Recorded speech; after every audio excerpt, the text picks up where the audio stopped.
d'États, de peuples, de langues, de cultures, ni même une variation infinie de nuances dans la couleur de la peau de ses habitants.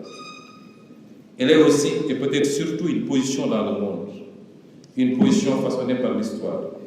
Ce qui unit l'Afrique n'est pas seulement une essence, c'est une trajectoire, une expérience partagée, faite de grandeur, de rupture et de dépossession. L'Égypte antique, la Nubie, l'empire du Monomotapa, ce ne sont pas des mythes, ce sont des réalités historiques de puissance, de science et d'organisation. Et plus près de nous, pensez à Kanka Moussa, l'empereur du Mali, dont la richesse et le rayonnement ont marqué le monde méditerranéen. Ou à Bakary II, ce souverain malien qui, bien avant les Européens, a traversé l'Atlantique. Mais notre patrimoine ne se limite pas à ces grandes civilisations. Il inclut aussi nos langues, nos savoirs endogènes, nos arts et nos cultures vivantes, qui doivent être valorisés comme levier de souveraineté intellectuelle et économique. Ce rappel n'est pas un détour par le passé. Il permet de comprendre une rupture, car entre ces expériences de puissance et nos réalités contemporaines, un basculement historique s'est opéré.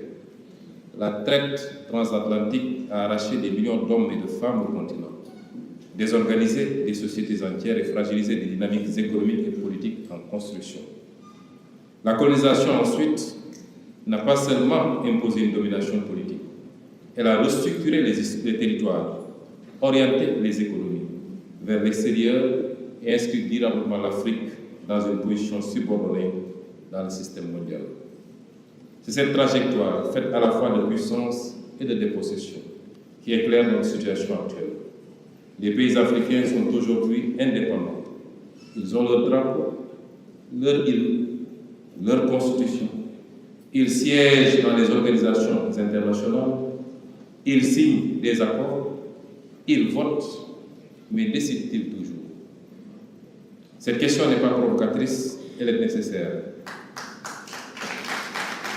Comme le rappelait Kwame Nkrumah, l'indépendance politique sans indépendance économique n'est qu'une illusion. Ce que nous avons conquis au XXe siècle, nous ne l'avons pas encore entièrement transformé au XXIe siècle.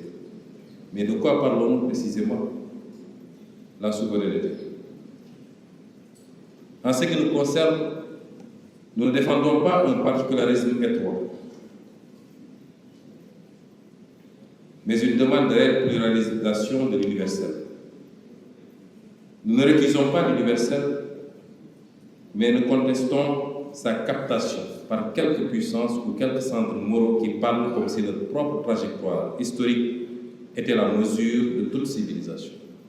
Le monde a trop souvent confondu universel et occidental, normes communes et hiérarchies imposées.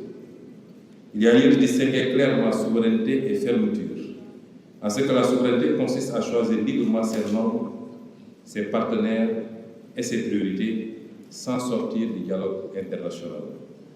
Et c'est là le cœur du paradoxe africain, une souveraineté proclamée, mais inachevée. Regardons les faits avec lucidité. Nos économies restent largement extraverties. Nous exportons des matières premières. Nous importons des produits transformés.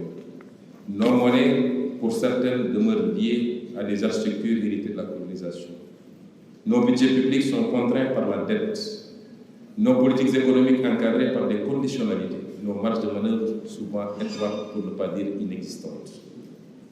Mais il ne suffit pas de réclamer une souveraineté militaire, monétaire ou diplomatique.